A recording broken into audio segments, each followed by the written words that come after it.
All right, good morning, everybody. It is 10 a.m.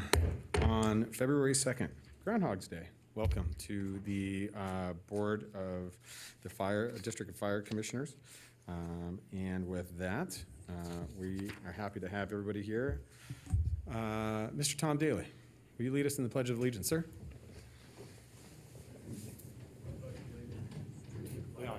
Of the United States of America, and to the republic for which it stands, one nation, under God, indivisible, with liberty and justice for all.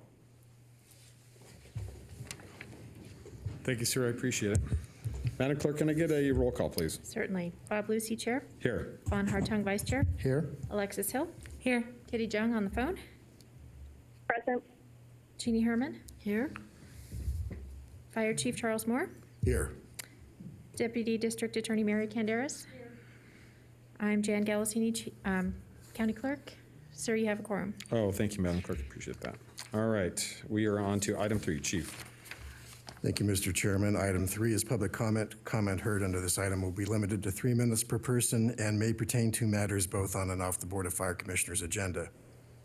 The district will also hear public comment during individual action items with comment limited to 3 minutes per person. Comments are to be made to the Board of Fire Commissioners as a whole. Great. All right, Madam Clerk, will you please call public comment? In chambers, we have Mr. Cliff Lowe. All right. Welcome, Mr. Lowe. Nice to see you. Nice to see you, Mr. Chairman, Commissioners, Chief. It's been a while, It has been. better part of a year. This will be brief. Cliff Lowe from Washoe Valley. As I see, agenda item 8 is for discussion only. On behalf of my fellow residents of Washoe Valley, and at the risk of stealing anybody's thunder, I'd also like to welcome all the new employees of Truckee Meadows Fire, congratulate people on their promotions, and I'll see you later. Thank you. Thank you. I have nobody else signed in, and it appears nobody is on Zoom. Nobody on Zoom. Okay. Seeing none, we'll close public comment, bring it back to the board. Item 4, sir. Mr. Chairman, item 4 is Commissioners, Fire Chiefs, announcements, requests for information, topics for future agendas, and statements relating to items not on the agenda. No discussion among commissioners will take place on this item. All right. Chief, do you have any announcements? I have none. None. Commissioners, do we have Commissioner Hartung? Thank you, Mr. Chair. I wanted to thank the crew at Station 46, my Station 17, for its professionalism. This last month, I had a delivery person fall down in my front yard and injure himself. And I was impressed with how quickly 46, of course, I only live about 3/4 of a mile away, but how fast they got there, their professionalism, the way that they handled the call, got him back up on his feet, got him squared away. But it was a great comfort, not only for me and my wife, but for this young man who was looking at his phone, by the way, and trying to run in up my driveway carrying a package. And it never ceases to amaze me how sometimes we just take for granted what we have in our communities and how fast you guys can respond. So thank you. Thank you very much. I don't know whether any of you were on that crew. I can't see you because I don't have my glasses on right now. But again, I want to thank everyone for that. And I believe, is it Cameron Wagner? Cameron Wagner is for sheriff's deputies. Oh no, he's the deputy. Yeah, I think it's his first name is Cameron Peak. Cameron Peak. Is he at 46, Chief?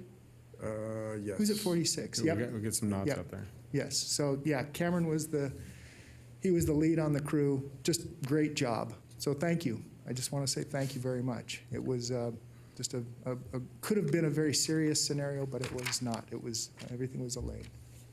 Thank you, Mr. Chair. Thank you. Commissioner Herman, do you have anything this morning? Commissioner Hill? Commissioner Jung, do you have anything? No, thank you. Okay. I want to also thank staff. This last week, obviously, with the snow event, was a challenging event for a number of the stations up in the Galena area and Arrow Creek area and Washoe Valley. Saw a lot of snowfall above, 6,000 feet up there, and so we got hammered. But this week, our staff and over the weekend was listening to the radio, and we had staff coming out of stations to go and shovel out hydrants and make sure everything was clear and continue to push driveways and make sure that people had good access in and out, and public safety, especially in snowstorms like this, is a huge portion of what we do. And no matter rain, shine, or snow, we have to get to those emergencies. And I want to thank all the crews that worked at the southern stations and all throughout the district through this last week. I know it was tough, but you guys did a great job and spent a lot of time additionally fixing and making sure that our stuff is already ready to go. So appreciate it. Thank you for that. So I have nothing further. And I would like to point out, though, I did want to say, we did have some, as Deputy Chief pointed out, some illegal burns this last weekend on property. Just because it's snowing out, and there's snow on the ground, that doesn't mean we have open burning. And we've had some wind events. Last night we had a wind event, and we've seen even with snow, even as Noah had pointed out, one storm does not make a winter, and one storm does not make everything that's dry wet. So we can spread fire pretty quickly. So let's just be cognizant of that, especially with open burning. So I have nothing further, and seeing nothing further from the commissioners, we'll close item 4 and move on. Chief, we are on to item 5, our consent agenda. Mr. Chairman, we have 4 items, 5A, B, C, and D under consent. And if there's any questions, I'd be glad to answer them. All right. Commissioners, is there any questions on the consent agenda this morning? Looking for a motion then to accept the consent agenda as posted. So moved. I have a motion from Vice Chair Hartung, Second. second from Commissioner Herman. I'll call for the vote. Is there any public comment, Madam Clerk? There's nobody signed in. All right, seeing no public comment, I'll call for the vote. All those in favor signify by saying aye. Aye. Aye. All those opposed? Motion carries unanimously with all commissioners voting. All right, Chief, we are on to item 6. Mr. Chairman, may we Oh, that's take, right. I apologize. Item We're 10 gonna- out of order, just because we have consultants. Yeah, let's do that, Chief. So we're going to jump around here very quickly, and we're going to take item 10 out of order because we do, in the interest of time, for those that are joining us, we'd like to jump right into that. So, Chief, let's go ahead and open item 10. Item 10 is a recommendation to adopt a resolution directing the clerk to notify the Washoe County Debt Management Commission of the district's proposal to issue its Truckee Meadows Fire Protection District's general obligation limited tax capital improvement bonds additionally secured by pledged revenues in the maximum principal amount of $7 million to finance the acquisition, properties for stations and administration authorized by NRS 474.511, including fixtures, structures, stations, other buildings and sites thereof, and appurtenances and incidentals necessary, useful, or desirable for any such facilities, including all types of property therefore, and providing the effective date hereof. All right. Ms. Vance, are you here to present on that for us?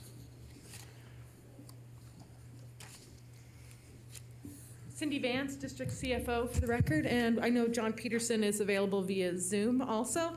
This is just the first step in the issuance of the debt. It does not require us to do a final issue. There'll be a public hearing on that in the future after if and when the DMC accepts it. So this is the $7 million expected to use for the purchase of the Barron Way property.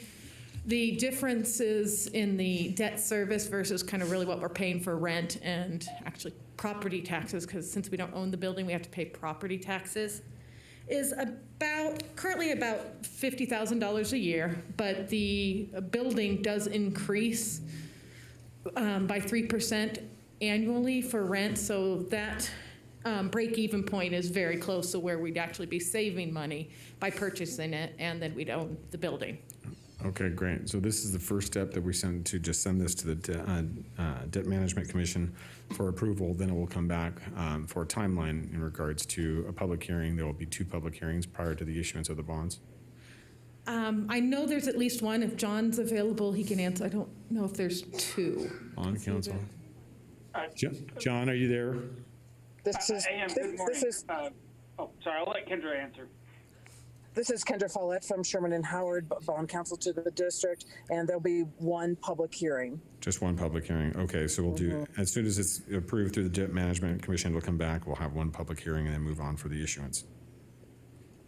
Well, there'll be an intent resolution that will be adopted, and then there'll be 2 notices published. One will be a notice of public hearing, and the other will be a notice of intent to issue general obligation and revenue-backed bonds. Okay.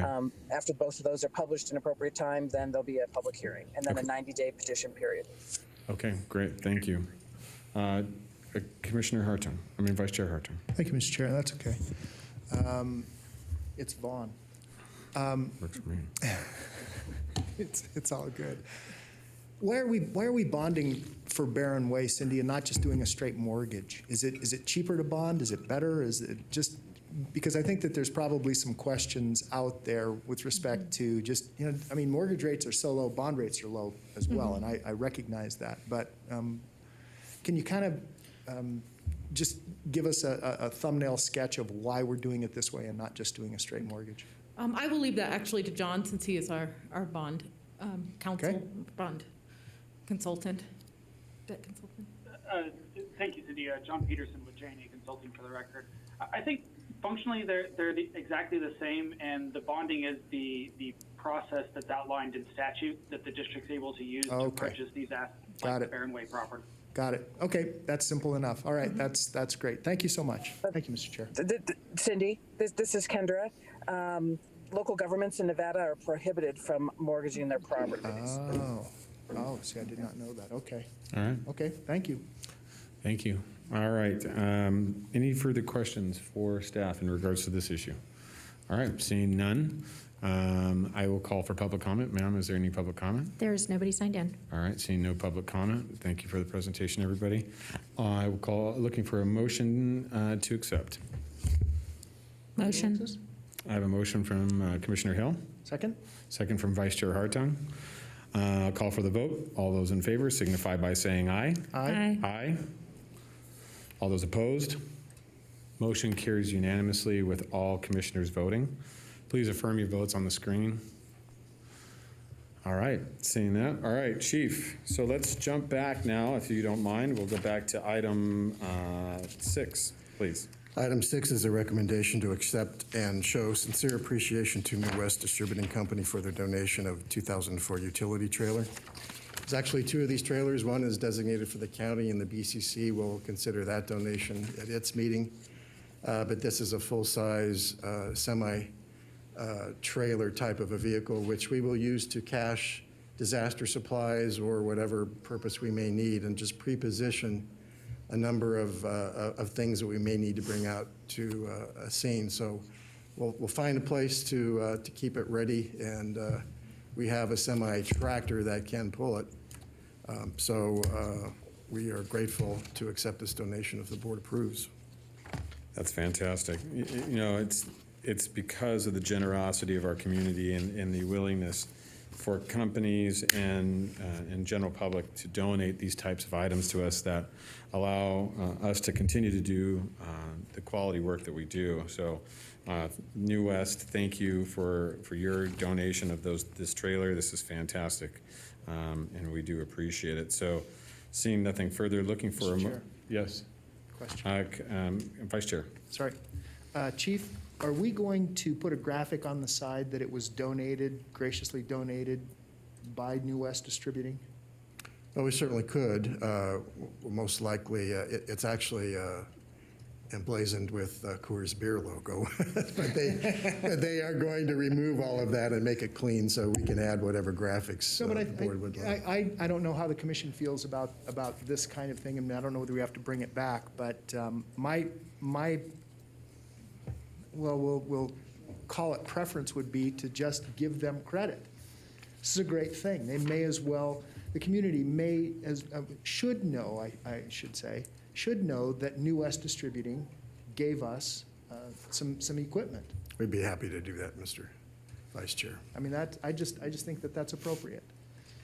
We do that when people donate senior vans. We did that for Lifestyle Homes. There's a Lifestyle logo on the side that it says that it was donated by Lifestyle Homes. I just think I think it's appropriate. I agree with that. All right, seeing no further discussion by the commission at this time, looking for a motion to accept. So moved. I have a motion from the vice chair, second from Commissioner Herman. Seeing no further public comment, I will call for the vote. All those in favor signify by saying aye. Aye. Aye. All those opposed? Motion carries unanimously with all commissioners voting. Please affirm your votes on the screen. All right. All right, Chief, we are on to item 7. Mr. Chairman, I don't believe there is anybody here from the local to give a report. Nobody's- Nobody from the 24? No one's stepping not forward, so. Not one team executive member? That's all right. We'll move on. We'll get them next time, huh? Yep.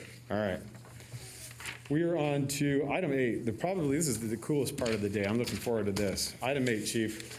Item 8 is promotional announcements and introduction of new employees, and we have a whole host of people that are joining us and being promoted. And I'll let Deputy Chief Alex Kakoulis start the presentation. Good morning, Board. Again, for the record, Alex Kakoulis, Deputy Fire Chief.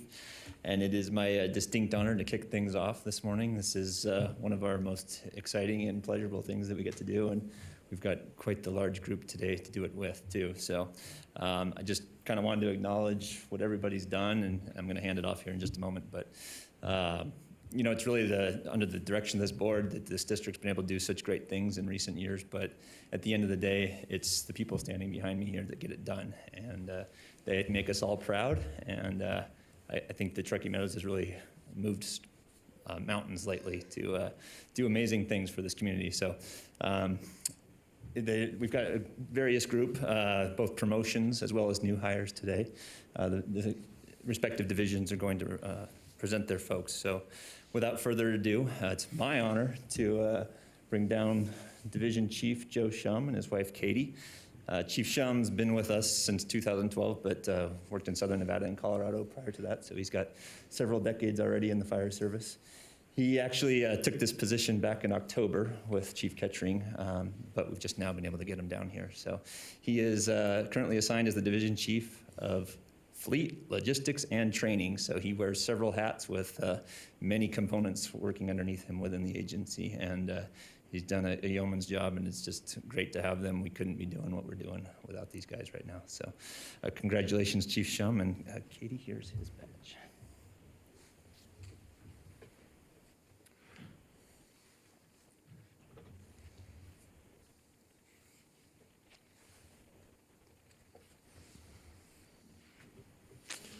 Awesome. Congratulations, Chief Shum.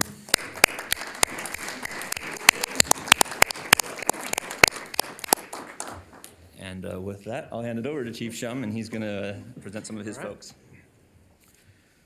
Fantastic. For the record, Joe Shum, Division Chief for Truckee Meadows. With me today, we've got 3 new employees that have joined us over the last 10 months. We want to recognize them here before you. First of all, I'd like to invite Tom Gleason and his wife Susan. Tom is a fire mechanic for us. He joined us with 30 years of experience in truck repair. He worked 12 years as a lead fire apparatus mechanic in Sonoma County.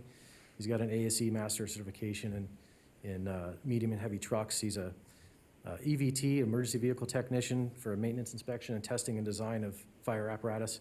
And shortly, he'll have his master fire apparatus certification. Again, his wife Susan. Next, we have Dylan Mead. He is also a fire mechanic for us. Come on down. Dylan, with his fiancee Cassidy, he has 8 years of diesel mechanic experience. He's also working on his master certification from ASE, and he's worked hard to, sorry, my notes here. He has a Class A CDL, master certified in the Navistar chassis, and is working on his master certification in ASE. He is getting married in April to Cassidy. Awesome. And then, last but not least, Rob Stoltz and his wife Stacy. Rob is our logistics coordinator. He started his career as a fire explorer in 2003 in California. He's had several different positions in the fire service, including CAL FIRE, most recently working with the Nevada Division of Forestry, where he was an inmate crew fire supervisor and an interim Western Region Battalion Chief. His knowledge for the wildland and as well as the logistics side of it make him a really strong addition to our staff to be able to support our stations and our crews on a daily basis and on incidents. So with that, Susan. Give you Tom's stuff.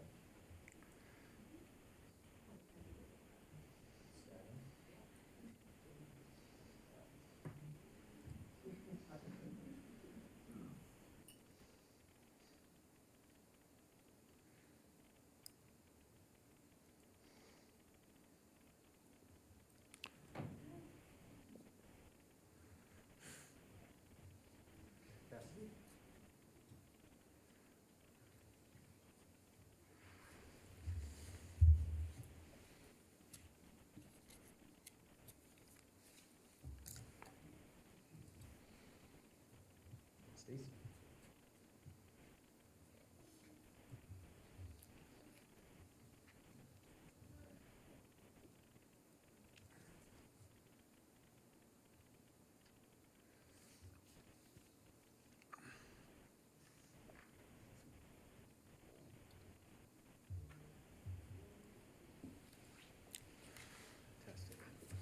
Mr. Gleason, and Mr. Sullivan, congratulations. These are the behind-the-scene folks. They're not out running emergency calls, but they make sure that the guys in the stations have what they need. So, Hey, you know what? important piece. Sometimes those positions are just as important as everything else, and I got to tell you, what you guys do behind the scenes is absolutely important. So thank you for everything, and welcome to the team. Welcome to the family. All right. Proper equipment, no.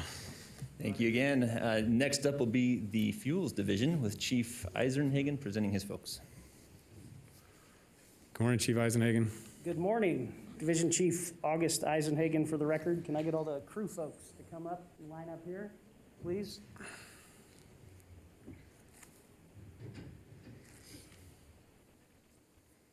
Try to stay spread out. Along here.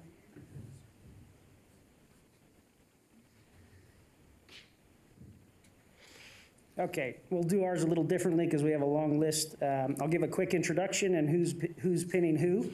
I'll hand out the badges and then they'll all pin at once. All right.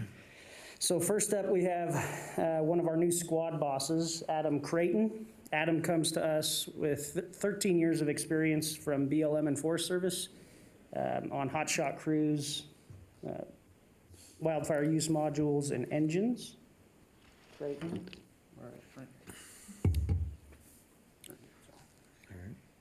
And his wife, Allie, will be doing the pinning. Second up is Thomas Suchek. He comes to us with 14 years of experience from Nevada Division of Forestry on crews, engines, and helitech.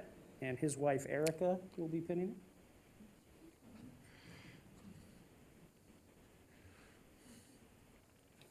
Third up is Colton Hughes. Mr. Hughes comes to us with 8 years of experience on hand crews, primarily from the Zephyr crew out of Tahoe Douglas Fire Protection District. Pinning him will be his father, Terry. He's retired from Tahoe Douglas and chief of Eastern Alpine Fire.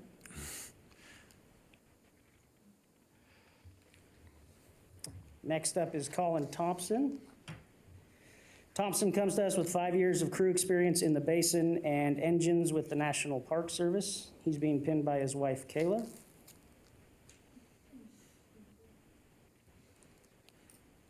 Next is Austin Rao. Mr. Rao comes to us with 6 years of experience from North Lake Tahoe Fire Protection District crews and NDF Helitech. His father, Mark, will be pinning him. And last but not least, we have Mr. Stephen Grissett. Mr. Grissett comes with 5 years of hotshot and helitack experience with the Forest Service and Nevada Division of Forestry, and he'll be pinned by his wife, Casey. And those are our 6. I'll get out of the way. All right. Well, congratulations, everybody. You can place your pins now. Mass pinning.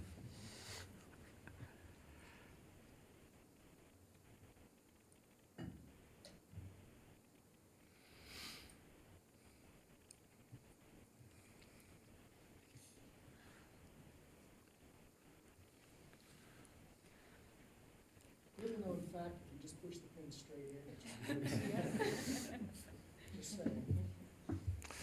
Well, congratulations, everybody. This is a great honor. Thank you.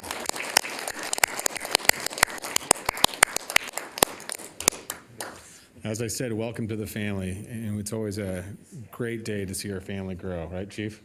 Yes. All right. Leaps and bounds. So this is the next section of this is really the one that we've been talking about for quite some time, and this is where we are going to talk about our promotions. But this is promoting and growing from within, correct, sir? Yes, and I'm going to hand this off to Chief Kettering, Operations Division Chief. And yes, these promotions are no easy feat. They go through some rigorous testing process to get where they are, but I'll hand it off to Chief Kettering. Welcome. Good morning, Chief Kettering. Good morning, Commissioners. Good morning, Chief Moore. For the record, Chris Kettering, Truckee Meadows Fire Rescue Division Chief.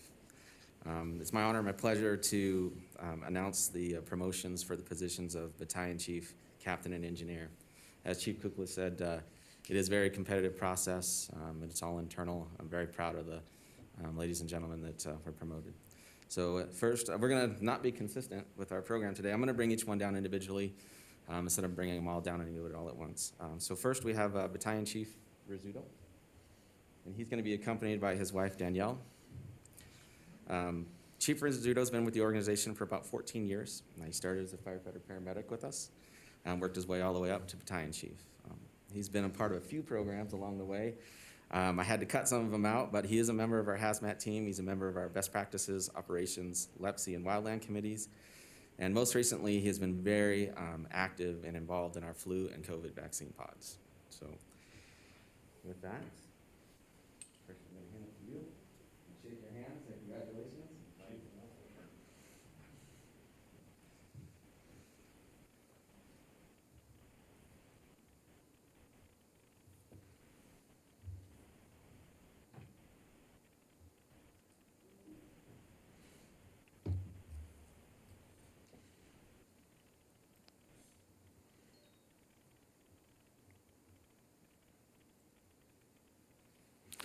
Congratulations.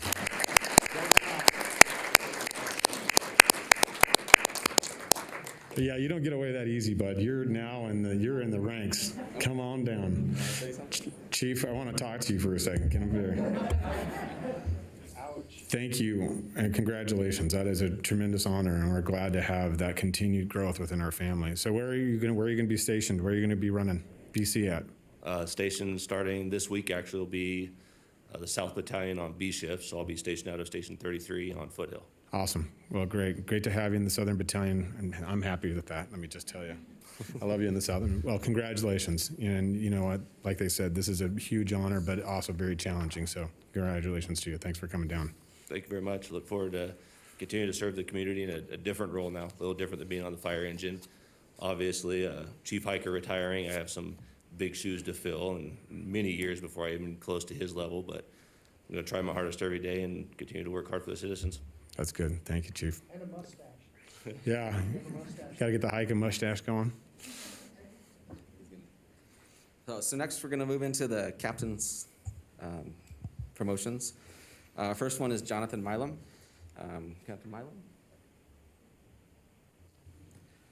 Captain Milam started his career with TM in 2012 when we stood up.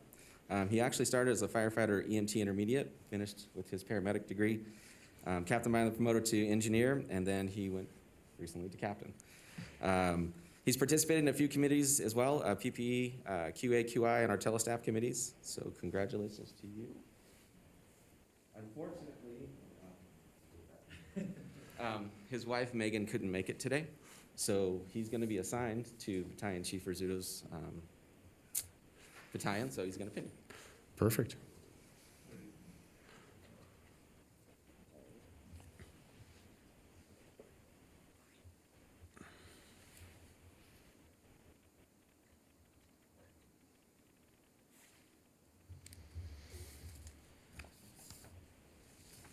Awesome. Congratulations. You don't have to say anything. You're out. You're good to go. Congratulations, Captain. Next, we have Captain Nick Remington, and I believe he's going to be accompanied by his wife, Jerry.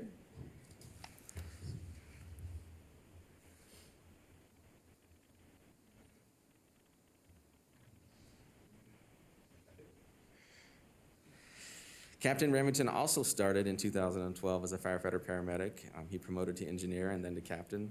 He served on an incident management team for 6 years. He's one of our SCBA techs. He's also participated in our wildland QA, red card, and EMS committees.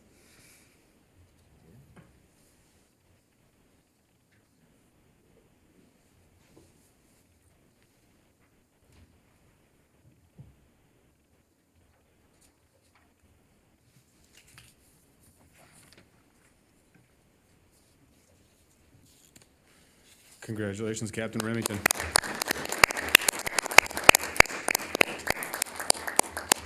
Captain Michael Lambert.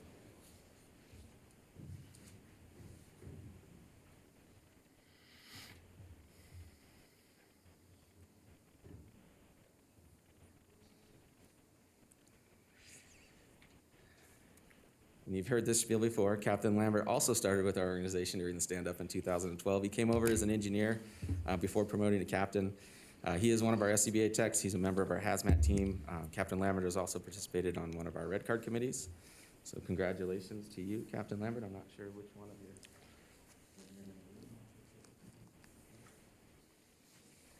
His son Monty will be pinning him. Oh, and his daughter Maddie.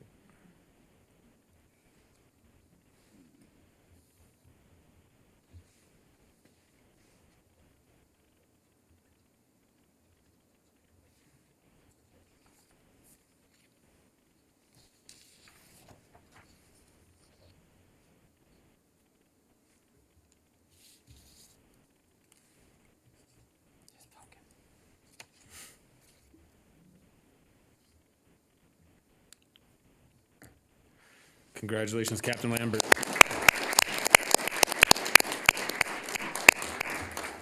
I do want to recognize Captain Lambert's wife, Mindy. She's also in attendance. Before we move on to the engineers, Captain Derek Hirsch couldn't attend today. He is our 4th captain that we promoted. He started with us in 2012 as well, I believe, and he's started as a firefighter paramedic. He has a very integral part in our staffing program, which is telestaff. Him and Brendan Meredith, if it wasn't for them, we'd probably have some problems. So I just wanted to recognize him. Great. Unfortunately, he couldn't make it. Now we move on to the engineer class. Casey Marvin, if you could come down, please. He's going to be attended with his wife, Rebecca. She's going to be pinning him today.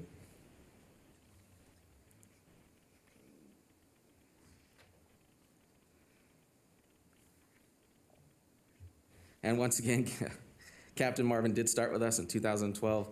His story's a little bit different. He started as a firefighter EMT intermediate with us.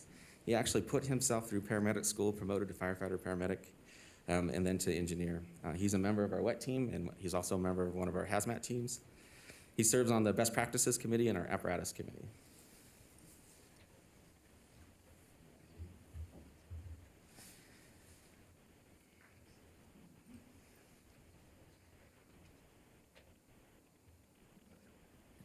Congratulations, Engineer Marvin. And last but not least, Jose Rodriguez.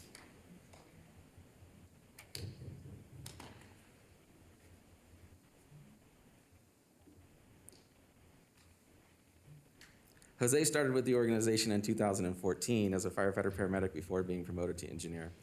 He's a member of our WET team. Congratulations, Jose.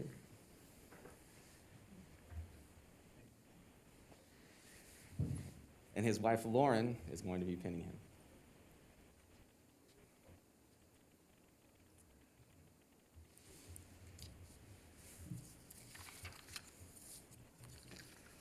Congratulations, Engineer Rodriguez.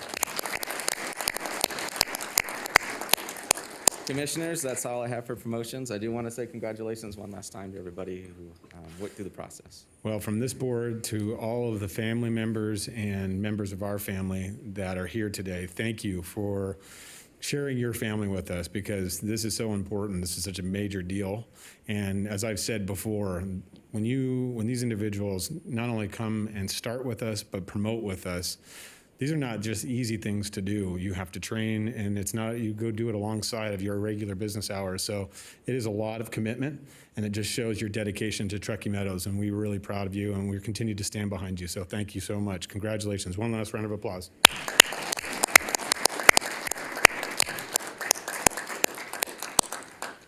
All right, Chief. Take us into item 9, sir. I will just as soon as I find my place. It's your chief's report. You got to find that. There it is. Item 9 is a chief's report, an informational briefing on operational matters and activities for the month of January and February 2021. Mr. Chair, you asked for a report on burn permit process, and so I've outlined in my memo to the board how that works. We prefer to have people bring green waste to us so we don't have to burn it all. This season, we did, I think, a great job of 20 different events.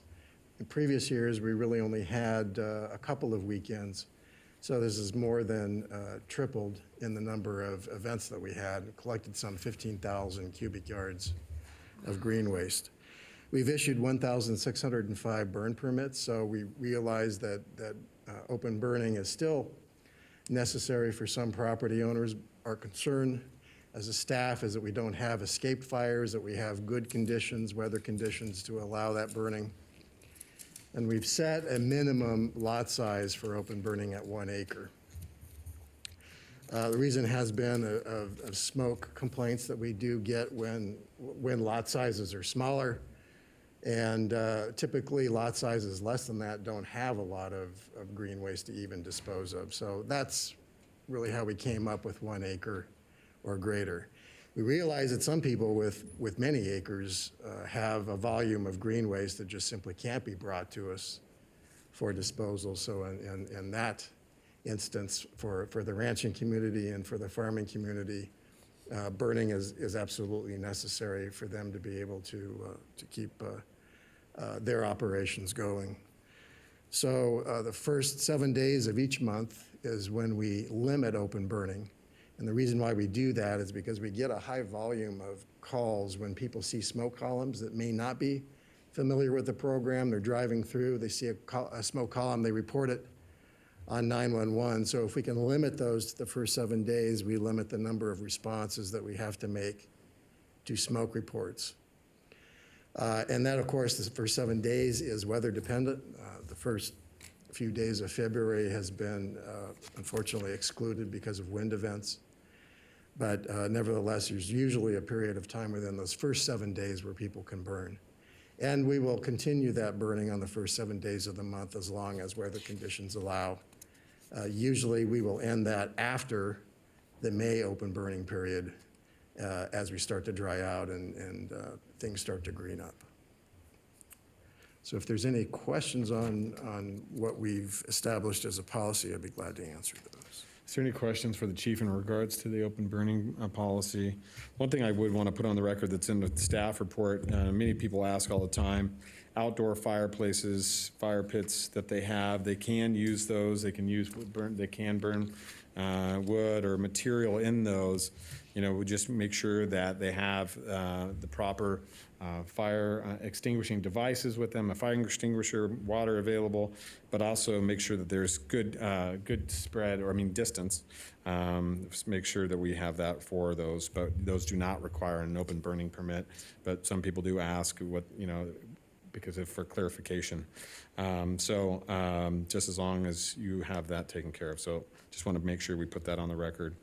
Thank you, Chief, for that. All right, Chief, let's move on to A2 if there's no further discussion. A2, the board asked for an update on our capital projects. We have 3 major projects that are on the schedule for work, with eventually getting the consolidated station in Washoe Valley completed by the end of 2022.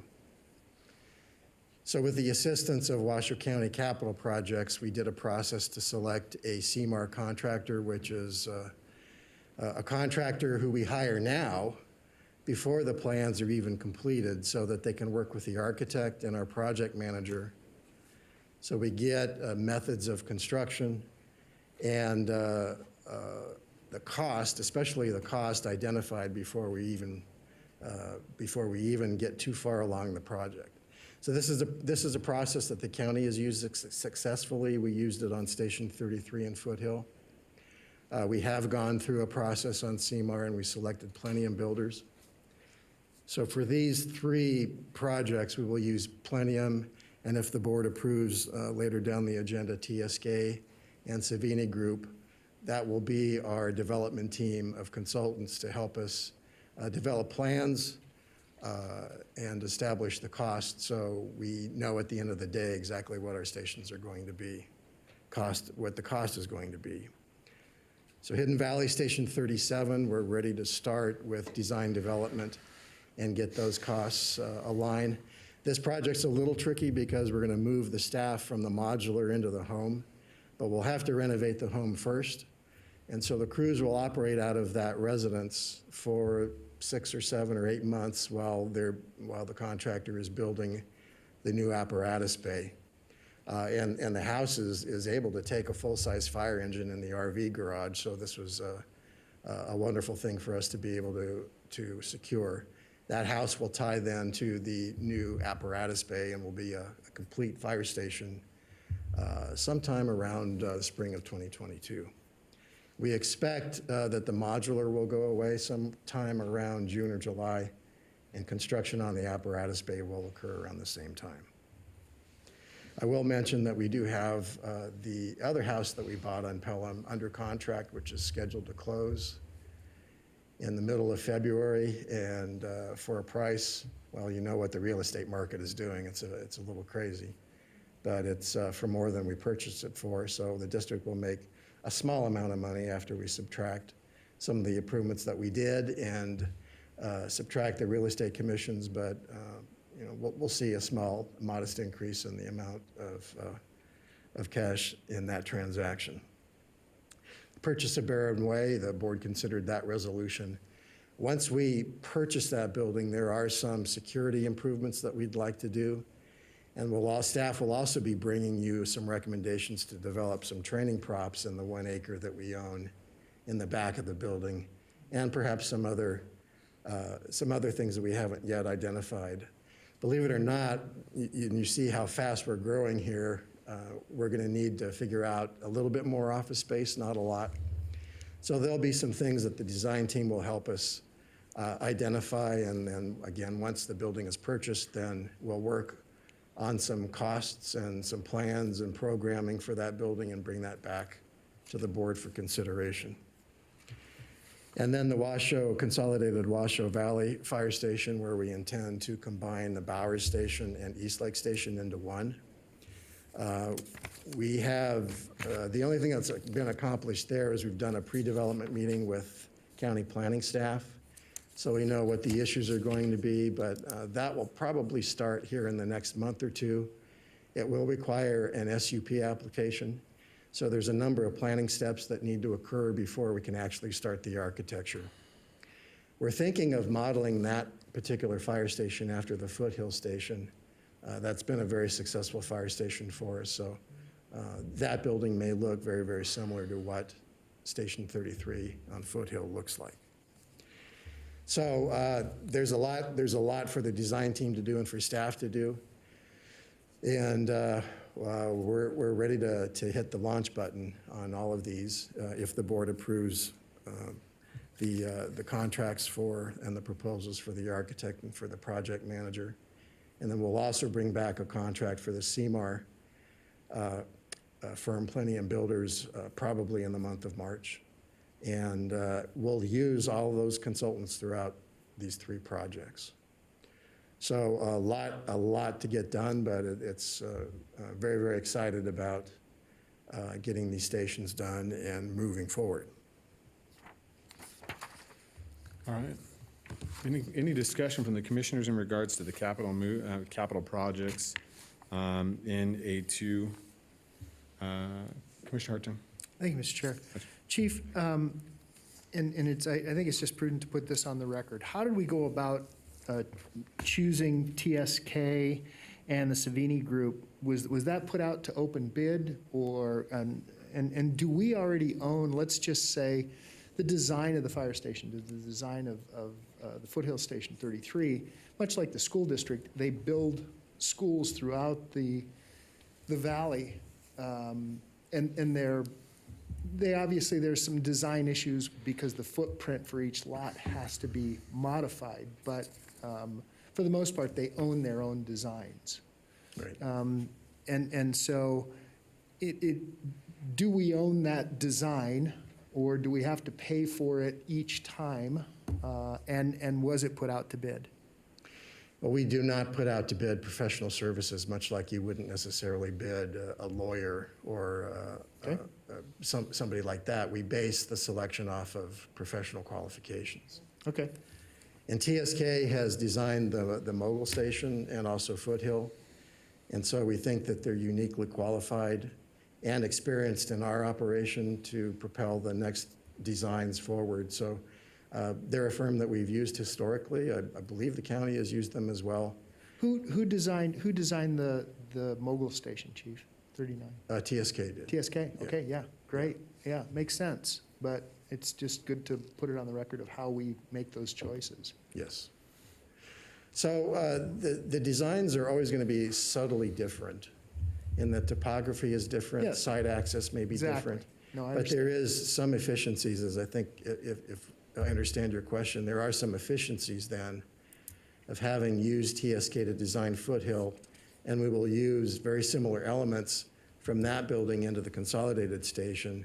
There's less work for the architect to do. And all the engineering is done, Chief. That's my point. Other than just the footprint, the basic structure, the engineering has been done in other stations if we use a similar design or the same design for that matter.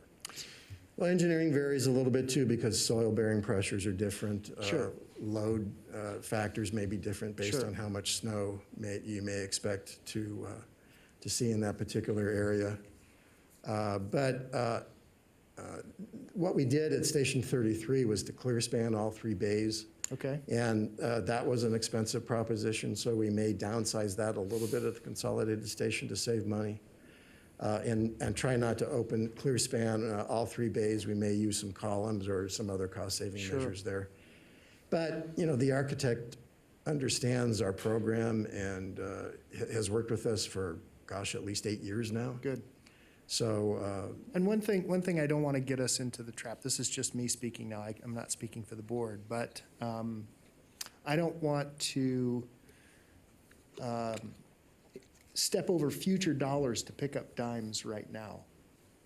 If we think that a clear span is the best solution for a station moving forward in the 21st century, we want it to last and be effective and efficient as the community grows out there and it serves that community. So I'm not personally, and again, I'm not speaking for the rest of the board, but I'm not personally afraid of making sure that it is a design that will last us for a minimum of 50 years.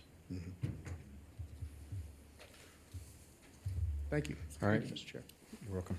All right, any further comments in regards to this item? All right, seeing none. Chief, let's move on to A3.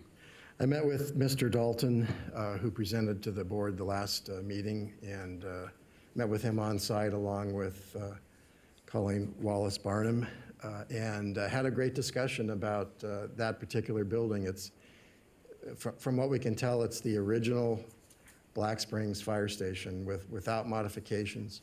In fact, the old siren, community siren, is still on a pole there.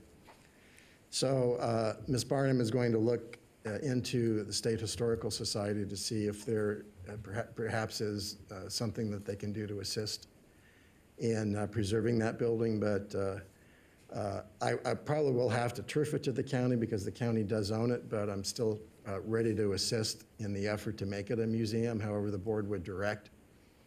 We'd be glad to offer logistical support, and if the board would desire to see some financial help given to Mr. Dalton to develop that building, certainly staff will follow the board's lead on that and do what we can. Mr. Chair, may I? Go ahead. On the Black Springs building, so the county owns it. I guess what I would want to hear from is from staff to understand what our O&M has been over the years, and if it is turned into a museum, would they create a nonprofit and then take that over from the county so that the county did not have a liability in terms of the building and the upkeep and the maintenance? I'm sure that there's a number of ways that you could construct that, Mr. Vice Chair, but Mr. Dalton did say that they have a nonprofit established already. Good. And so how ownership eventually lands, it could remain in the county's control, it could go to the nonprofit. Perhaps it's just a bit early in the process to know that. To understand it, yeah. Okay. And we'll probably end up having an agenda item on the regular commission meeting to understand what's entailed in our ownership even to date. Kind of maintenance that we've had to do on it and then et cetera. Certainly not a fancy building, but it certainly is a historical one. Yeah. And No. there's a great story behind those volunteers who serve their community from that location. Yes. Thank you, Chair. Great, thank you, Vice Chair. Commissioner Hill. Well, I don't know if this is the appropriate place in the agenda, but can we ask that your team could help with a business plan for Mr. Dalton, moving forward on what that would look like, and then bring it to us so we could see what that idea that he wants to do and how it can be So we're not executed. agendized to actually talk about and ask those Okay. kinds of items, because it's kind of chief's department just about what's going on, but I think we can ask for that. Let's save that for the end for Okay. commissioners' announcements and requests. So we'll make a note and come back to that. But yeah, let's do that. All right, anything else, Commissioner Hill? Any specifics on that? Okay. All right, Commissioner Jung or Commissioner Herman, do either of you have anything? Commissioner Herman? Thank you, Mr. Chair. I just wanted to thank Chief Moore on the speed at which this came onto our agenda again. I know the folks really appreciate it, so good job. Great. All right, Chief, we are on to item A4. A4, briefly, I've given you a strategic plan calendar. I'll be engaging staff at an all-district staff meeting tomorrow. And we'd aggressively like to get this done and presented to you in draft form at the Tuesday meeting in April. It's important that we chart our path forward for the next 3 years. There's a lot that we need to do, and particularly one of the most compelling issues is where we're going to place fire stations. Even though that may be more of a master plan element, we'd like to include it here. We've talked about moving fire stations to the north and moving more resources to the north, because 75% of our calls occur in the north. But most of our resources are down in the south. So we need to correct that imbalance. One of the things, anecdotally, we've been talking about is perhaps the Apple station needs to be the next station that develops. But we need to get our arms around the data, so that's what we'll be doing in this strategic plan, and understand where our lapses are in terms of standards of cover, and prioritize those for the board to consider coming up. So our participation will be union representation. We'd love to have at least one employee from every single rank, as well as my command staff. And if you'd like periodic updates, we'd be glad to do that, but there'll be a lot of work to do in the next couple of months. But we pretty much completed everything from the last strategic plan that we did. I can't even think of one thing that was left undone. So we've got a lot of work to do and get us ready for the next decade. So that is it on that. Great. Madam Clerk, I have you signed in. I do have a document that was distributed after the agenda was posted. It's a strategic planning calendar that will be placed on the record. Thank you, Madam Clerk. I appreciate that. Vice Chair Hartung. Thanks, Mr. Chair. So Chief, on the Apple station, as you know, I've been a huge proponent of building the station and not taking money for it. So are we still on track with that? We need to identify and communicate to Apple when we'd like to have that station built. Yes. And they are expecting it to be staffed, but we do have a plan to be able to staff that. And we can bring this back, but as memory serves me, I don't think there was an agreement that we would necessarily staff the station at the time of building. Is that correct? I believe there was an amendment to that agreement. Okay. But I'll have to go back and verify. Yeah, I'd like to see that, because it's something, as you know, I have always been a huge proponent take the station, not the money. The station, it'll cost us much more to build a station than the dollars that would be received, and that asset for Truckee Meadows is essential. We're definitely moving east. There's just no question of it. And Absolutely agree. And right now, we serve the I-80 corridor out Yes. east from Hidden Valley. Yes. And that's the bulk of their responses. So part of the plan, if Apple is there, then Hidden Valley can remain in Hidden Valley and support the Hidden Valley community as well as other responses that it is second and third due to. So when we come back with that on our strategic plan, I'd like to dive into that and make sure that we kind of understand, what we're looking for, and if we have to punch some additional monies in at the time of building to make sure that it's the correct size. Maybe we can even get BLM, as we have in the past, to give us some assistance, because they'll need to store some equipment somewhere along the I-80 corridor. I think that there's some opportunities for some partnerships, and I'd like to discuss those. Thank you, Mr. Chair. Thank you, Vice Chairman. All right, that's fantastic. We'll place the strategic plan on the calendar. And then Chief, I see no one else signed in for the strategic plan. Let's move on to A5, sir. Thank you, Mr. Chairman. A5 is a quarterly budget update, and Ms. Vance will give you just a quick snapshot of where we're at financially. Cindy Vance, for the record. In your package, you'll see the second quarter fiscal review. So this is through December 31st, 2020. Budget to actual, our revenues are right at about budget, just under the 50% mark. And that takes into consideration that there's 2 months of consolidated taxes not presented in there, because they do run 2 months in their arrears. And our expenses are right about where they should be, just below 50%. Our consolidated taxes, every month we actually are above last year, which is surprising. We continue to be happily surprised because we did budget for them to be pretty flat, and we actually, at the end of last year, had expected a decrease that we still haven't seen. And our consolidated taxes keep coming actually even above last year, which was pre-pandemic at the time. So we're happy to say that we have continue to have a very good financial position, and we continue to monitor that though closely. Great. Any questions for Mrs. Vance on the fiscal review for the second quarter? I do. On the CTAX, Ms. Vance, do we know what's actual physical purchases, like if I go down to Costco and make a purchase, or versus online? Have they segregated that out for us? They do not. I can Okay. reach out to the state to see if they have any details on Yeah, that. I'd be interested to know, because I know there was a huge shift. Even in my own household, we started buying many things online, just because it was more convenient, and many vendors offered free shipping. Why not? Exactly.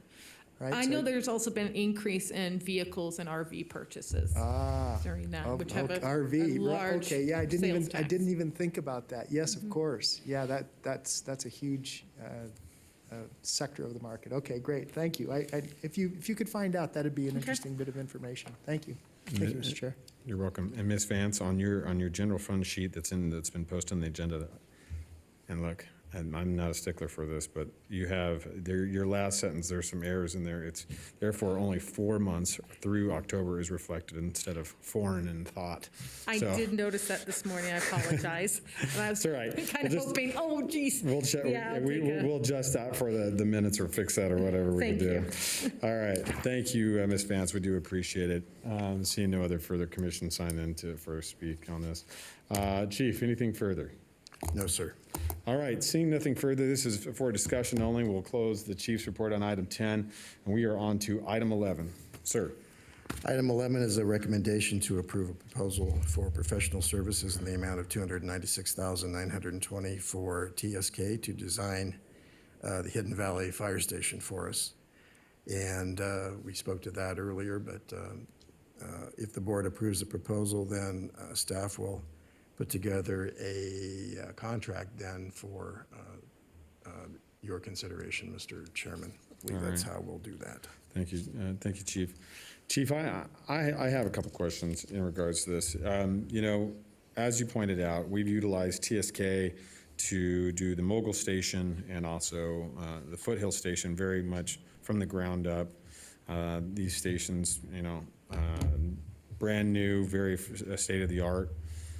$296,920 for architectural services for for a group that has as you would say, a strong understanding of our operation, and that's why we chose to go through them, is a very expensive way to draft and engineer a fire station. Now, I understand it's a commercial building and the complexities to that, but quite often this is, you know, and I know that there's a nuance to this because we're doing kind of a remodel, so to speak, or a retrofit. But talk to me why it's $296,000. That seems extensively expensive. I mean, residential home, residential home you can get for $60,000 drawn and engineered. So why 296? Explain that to me. So starting with the residents, there is some modifications we need to make to that residence to make it suitable for the crew.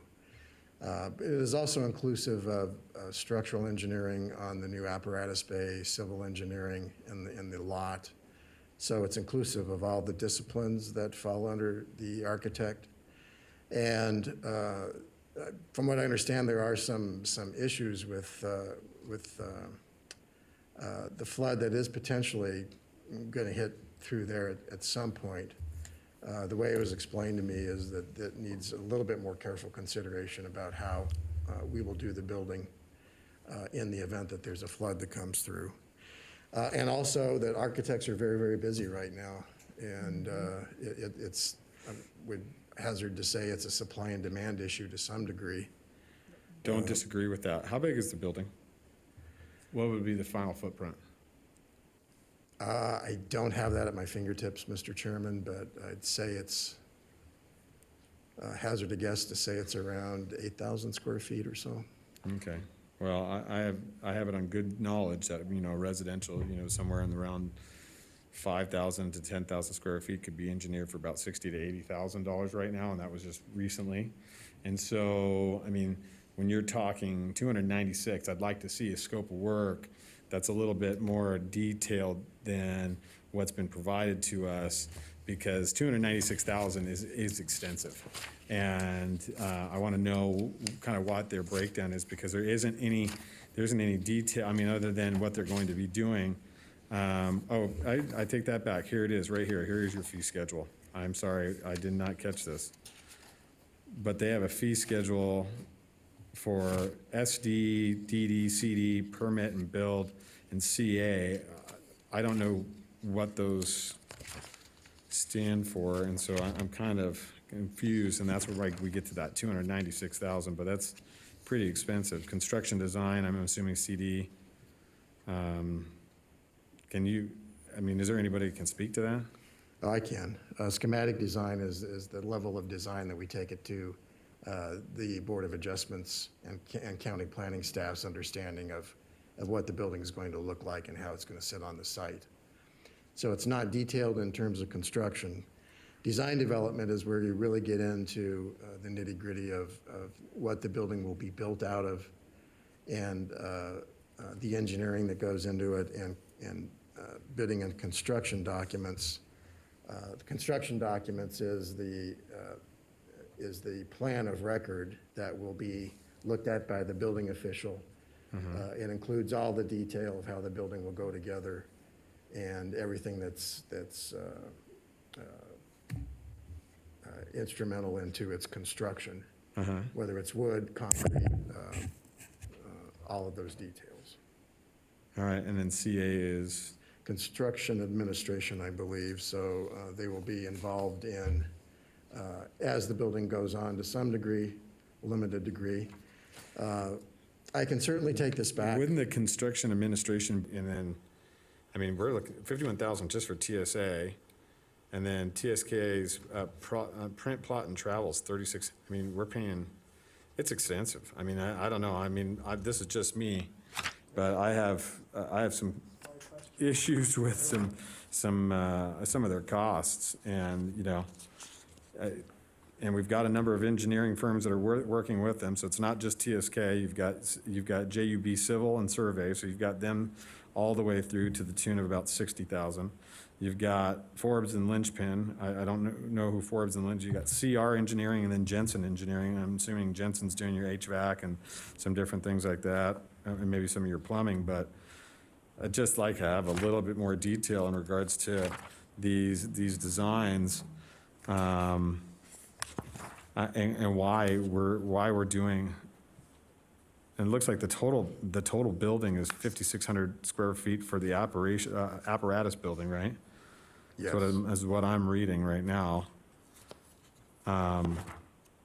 That's a lot of money.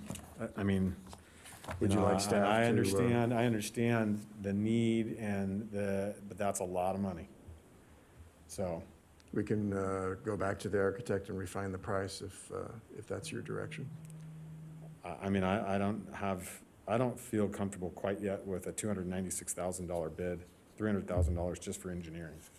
So, and I'd like to see what we paid, why, was it that expensive when we did Foothill? That was more expensive than when we did Foothill. All right, maybe, not having the experience in construction management, that seems expensive, but if you could give me some more detail on that. Okay, what would the board's desire to be Those are just my comments. Maybe the other board has some other discussion on it. Vice Chair Hartung. Thank you, Mr. Chair, and I couldn't agree more. One of the reasons I asked earlier about were we using cookie cutter stuff, or, is it specific, and I understand site specifics, but there's one other thing, and it's not going to have to do with the design of the building, but Chief, why don't you reach out to the Truckee Meadows Flood Management Authority? I know that we have raised houses in Hidden Valley through a FEMA grant, and so some of the flood control measures that we might want to institute in this could, I don't know for a fact, but could come under some FEMA assistance. So that's something I'd like to also look into. And of course, that's only the Station 37, that's only the Pelham. Commissioner Hill.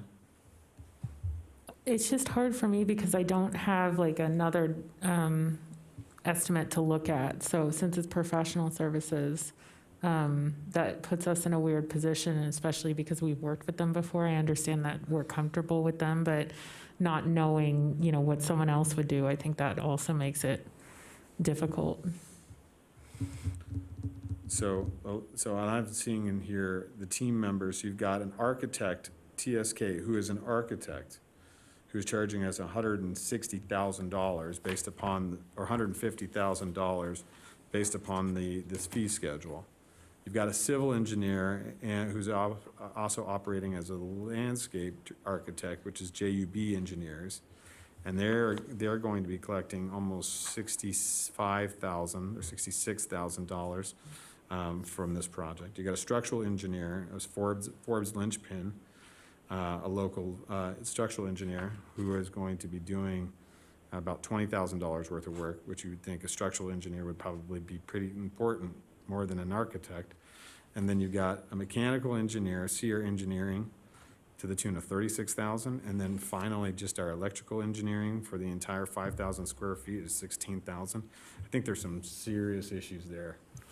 And TSK better really figure out how to sharpen their pencil, because if that's the case, then I will ask you to go out to bid on it. So those are my directions. So right now, I can't support this. I can't support this this item in its current drafting this time. But I will call for a motion if there isn't any further discussion. Motion to table? Motion. No. Well, it's not a table. Do you want I to? don't think. Yeah, we can just, is there a motion, is there a motion to move forward or motion to deny? No, well, I think we just have Chief go back and discuss with them and not take a motion at all. I would ask legal, what's the appropriate path forward, if I may, Mr. Chair? Ms. Canderas? Here we go.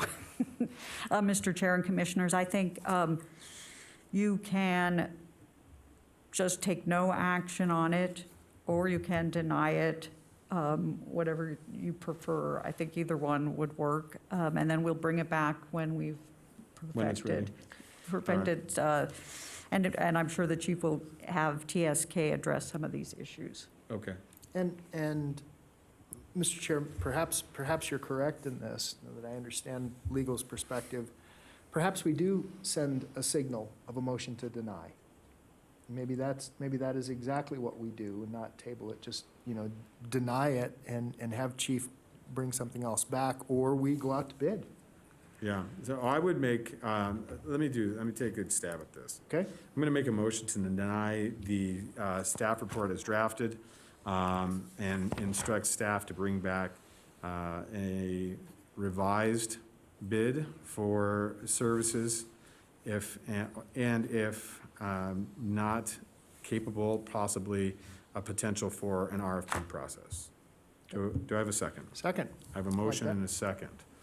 I will call any further discussion by any of the commissioners. Any public comment? I don't have any public comment Okay. signed in. Madam Clerk, do you have any public comment?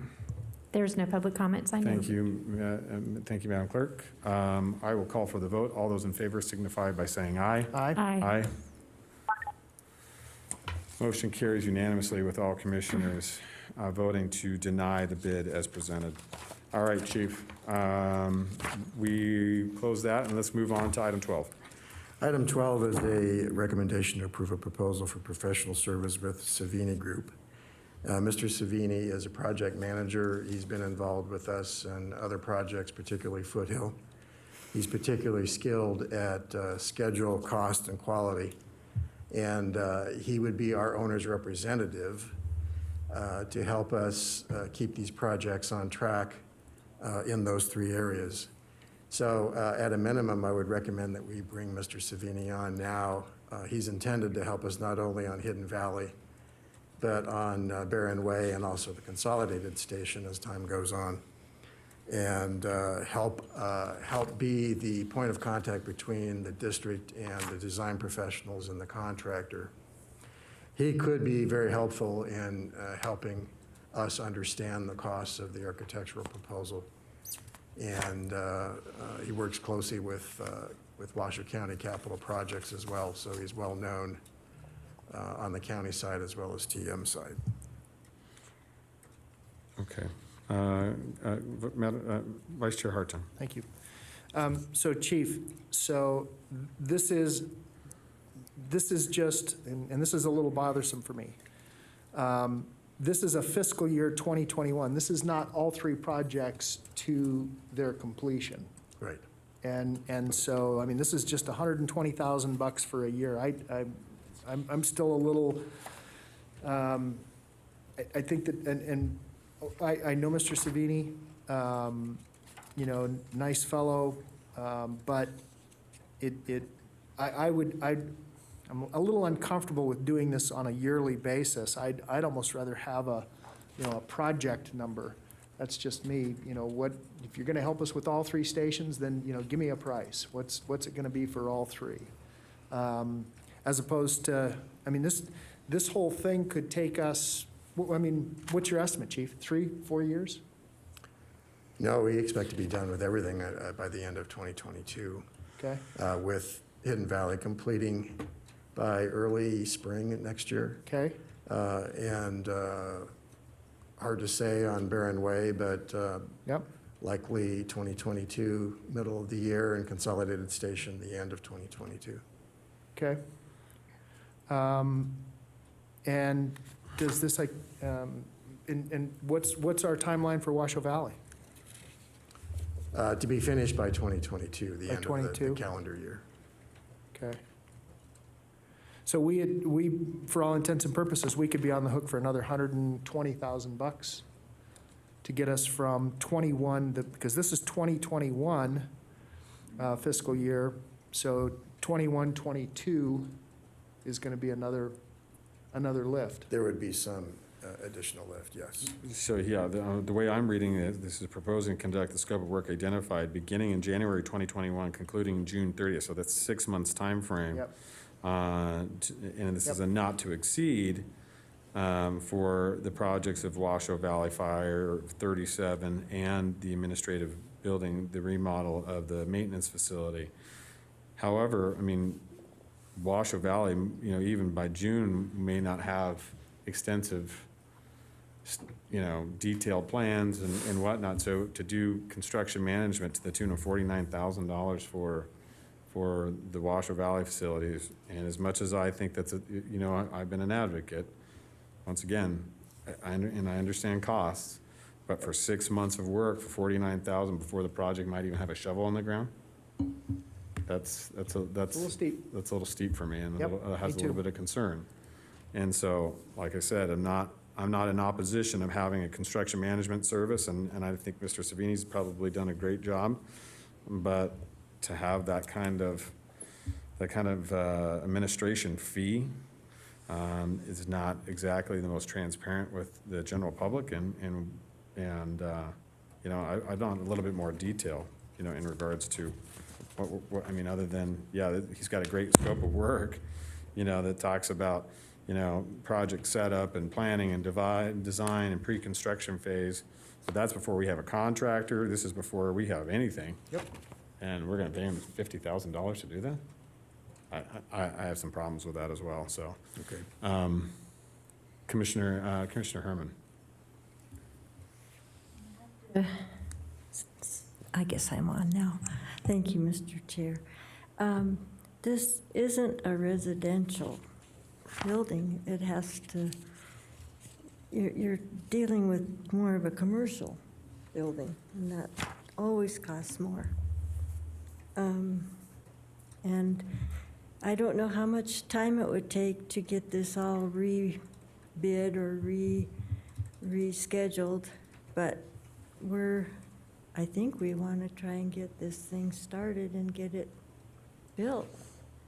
So, you know, I realize that it's a lot of money, but the longer you wait, it costs more. So just that notation, that's why I didn't vote for the other one. I don't disagree with you, Commissioner Herman, and I've built I own commercial buildings and I've built them, and I know those costs, and they are not, it isn't cheap, and they are more expensive than a residential building, and they are different. However, to have a $50,000 CMAR before we have a shovel on the ground isn't exactly so unless there's something that I'm missing, and something of detail that I'm missing, you know, which would be nice to have Mr. Savini here to defend why these costs are and what they are, but, you know, he's not available to participate in that discussion, so I still feel uncomfortable with spending that money. Commissioner Hill. That's why going through an open bid process sometimes does help the folks that you work with generally step up their game, because they know that, you know, there's an opportunity for competition, and maybe understanding that we're looking at these very carefully will be helpful for them to understand. Okay, I think I have my marching orders. Thank you, Chief. I do appreciate that. We do have public comment signed in on this, so Mr. Cliff Lowe.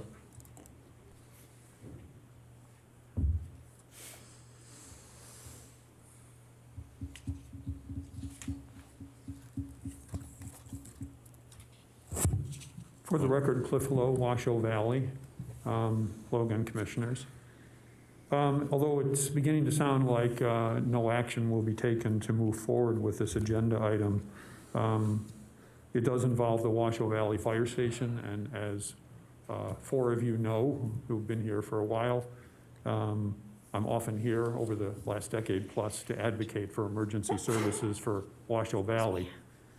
I would ask, especially if you're thinking of moving forward with this today, that you note the email that I sent to Chief Moore a week ago, copying each of you, asking for an update on the other things that were committed to and were promised in connection with the consolidation of the Washoe Valley Station. Excuse me, it's a little hard to breathe through the mask. To help offset the reduction in the total number of people that would be, and the apparatuses that would be there to provide emergency services to Washoe Valley. As I mentioned in the email, at least to me, the most significant of those is the staging of a REMSA unit at this location.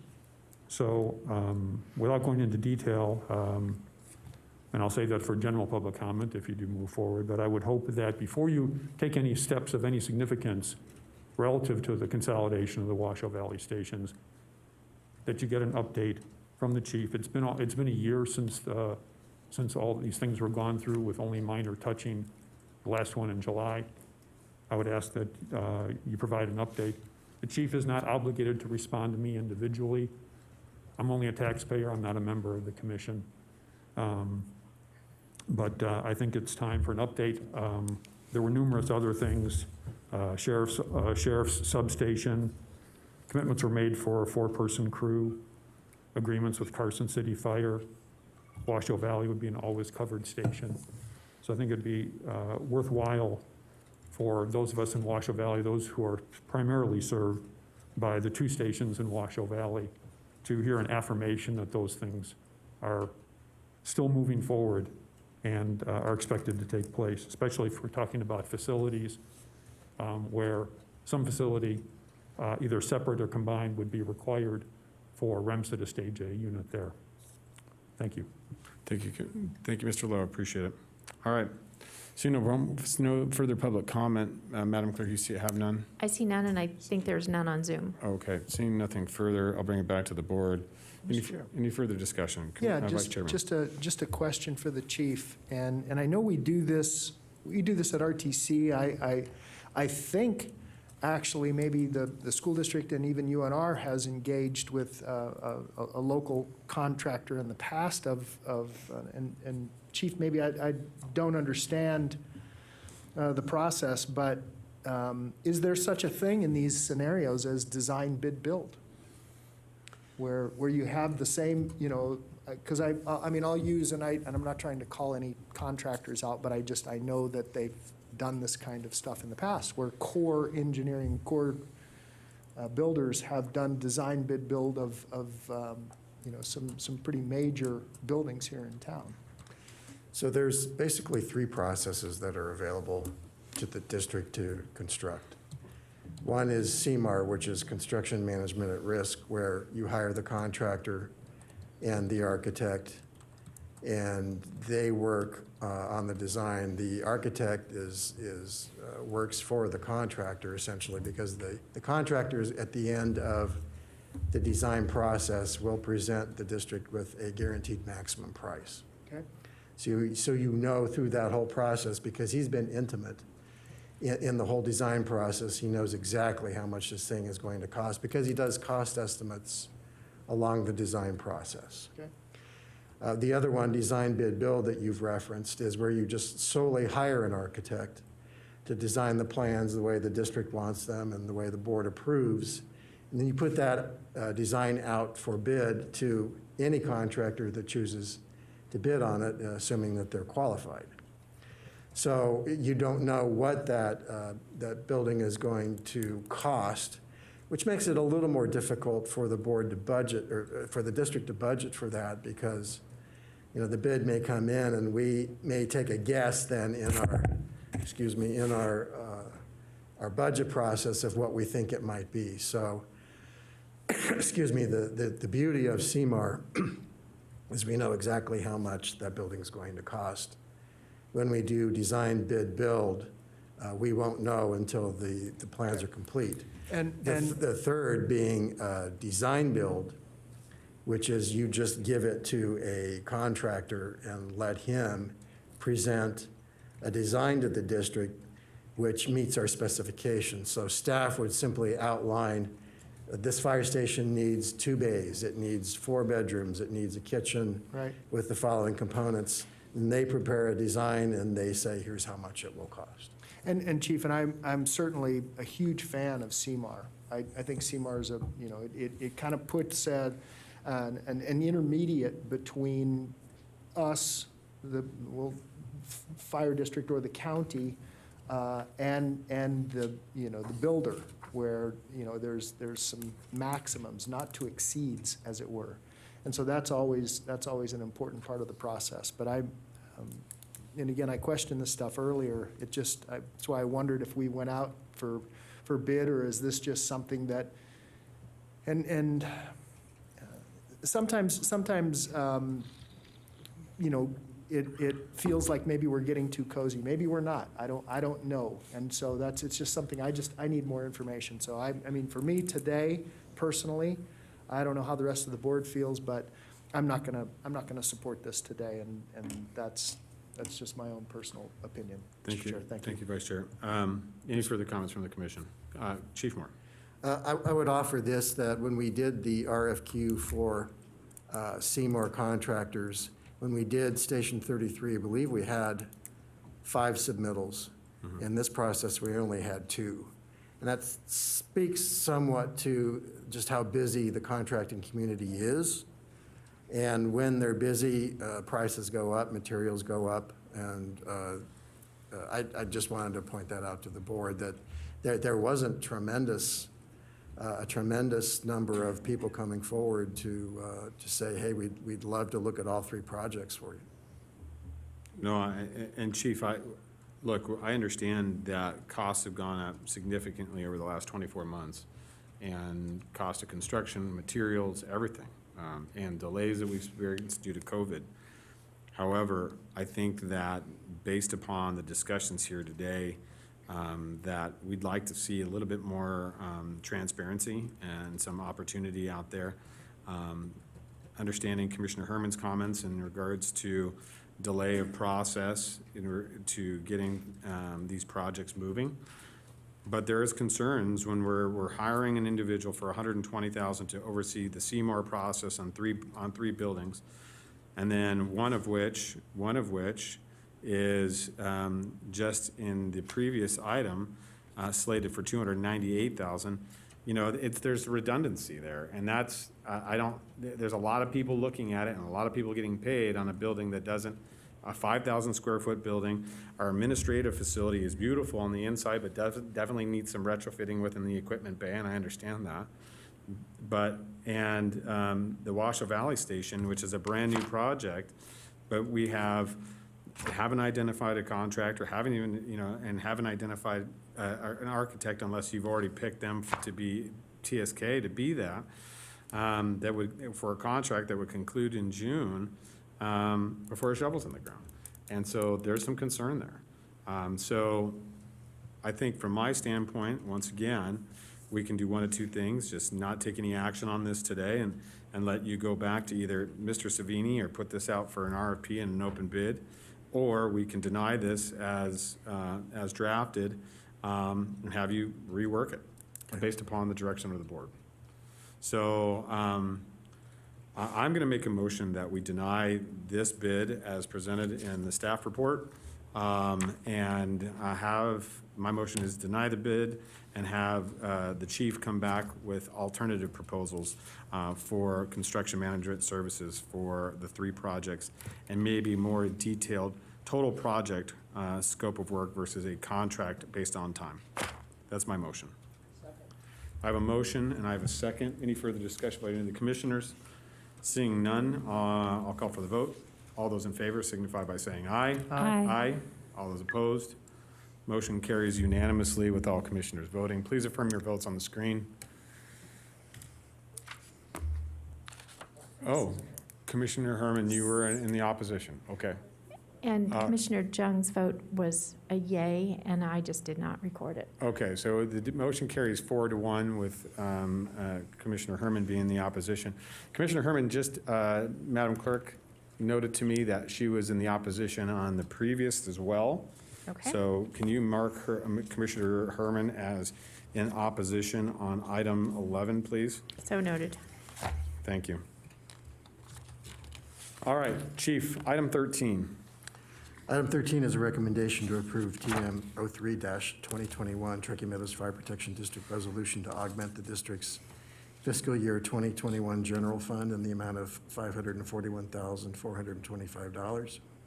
And TM 04-2021 a district resolution to augment the district's fiscal year 2021 capital projects fund in the amount of $813,800 and to direct the district to make the appropriate budget adjustments. I'll ask Ms. Vance to give me a hand on this. But the list of proposed expenditures are outlined in the staff report. Many of these are safety issues related to buildings and staff. You'll see that we're requesting body armor for staff. That is probably self-explanatory as to why we need that. And a number of things that staff needs to be able to move things ahead. We do have some software issues there that HR is requesting to help us in our recruitment efforts. There are monies there to be able to do the next academy where we have, I believe it's 8. Is that number 8? I can't, the number of employees that we have proposed for the academy. 13 in background checks right now, and that will supplement vacant positions as well as add to the SAFER grant positions that we were awarded. So the reason why that costs is we need to pull our people offline and backfill them with overtime while they do the academy. And additionally, there are the capital projects funds where we're going to need additional money to do design work, not knowing how much that's going to cost. But some security upgrades right now and diesel exhaust system extraction systems at the fire stations, which is a big safety issue, and additional command vehicles, which through our promotions, we're a bit short on emergency vehicles for our chief officers to respond in. So I'll let Cindy add to that if there's anything that you have, Cindy. Yeah, so especially with our general fund, at the end of last year, when we were preparing the budget and looking into the pandemic, we did cut a lot of expenses and lower our expectation for revenues. So we did, our fund balance was significantly larger than what we expected it to start with for fiscal year 21. So we do have those extra funds to do many of these one-time things, which, you know, like the new Crew Academy, we had some significant turnover. So to be able to start that early and fill those positions is a good opportunity. And as Chief said, most of these items are one-time items, so they're not going to be carried into next year. So we do have, it doesn't impact our future to continue to control costs. There are the software that would have additional impact into next year, and then HR assistance, but the other items are one-time costs. All right. Commissioners, any discussion for Ms. Vance or Chief Moore in regards to augmenting the budget? Nothing, seeing none? All right, seeing none. Looking for a motion to approve the augmented budget as presented. I have a motion from Vice Chair. Do I have a second? Second. Second from Commissioner Hill. Is there any public comment signed in, Madam Clerk? There is nobody signed in on this item. All right, thank you. Seeing no public comment, bring it back to the board. I will call for the vote. All those in favor signify by saying aye. Aye. Aye. All those opposed? Motion carries unanimously with all commissioners voting. All right, Chief, that concludes that portion of our meeting today. So we are on to our final fire chiefs, commissioners' announcements and requests for information. Chief, 14. 14 is Commissioner Fire Chief's announcements, requests for information, topics for future agendas, and statements relating to items not on the agenda. No discussion among commissioners will take place on this item. Great. Commissioner Hill, I know you had some stuff you wanted to talk about in regards to the Chief's report. Yes, thank you, Mr. Chair. I just was thinking that if there's capacity, if we could help Mr. Dalton if he needs it with a business plan of next steps and what that would look like, that would be really great. So that could be presented to the board and we could look at if there are any costs and as Commissioner Hartung said, what that station has been costing us or any of those other, details. Thank you. All right. Any other commissioners? Chief, you have anything final? No, sir. Commissioner Herman, anything? Commissioner Jung, do you have anything? No, thank you. Okay, Chief, one thing I would like you to bring back, and I think this was a prudent discussion based upon last week's events, fire hydrants throughout the unincorporated area. Who maintains them? Who's servicing these? Where they are? I know I drove by a fire hydrant off the top of Thomas Creek next to my grandfather's house. That is one of our fire hydrants, and it was, Washoe County staff plowing the roads had plowed it in there. Do we have identifiers for those hydrants so that our staff knows where those are, and how are we maintaining them in these types of snowstorms and whatnot, and making sure? I think throughout the district, we've got to have that discussion about, working with TUMWA, what are we doing? I want to get some clarification in regards to the hydrants. So I'd like to get that brought back, have that for a more broad discussion, and make sure that we have that adequate supply. I know even Commissioner Herman has had those challenges out in Verdi. So we can have that broader discussion. That'd be great. Seeing nothing further, that's all I have. I do want to say, and Chief Kettering brought this up, and I'm happy that he did. And I don't think this really went without notice, but Chief Moore and Deputy Chief Kuklis and Chief Kettering came to me, and we had a discussion in regards to our staff utilizing extra time to help with the vaccine process throughout the county and through the health district. And I want to thank our staff, those that committed to that extra time and overtime to do that.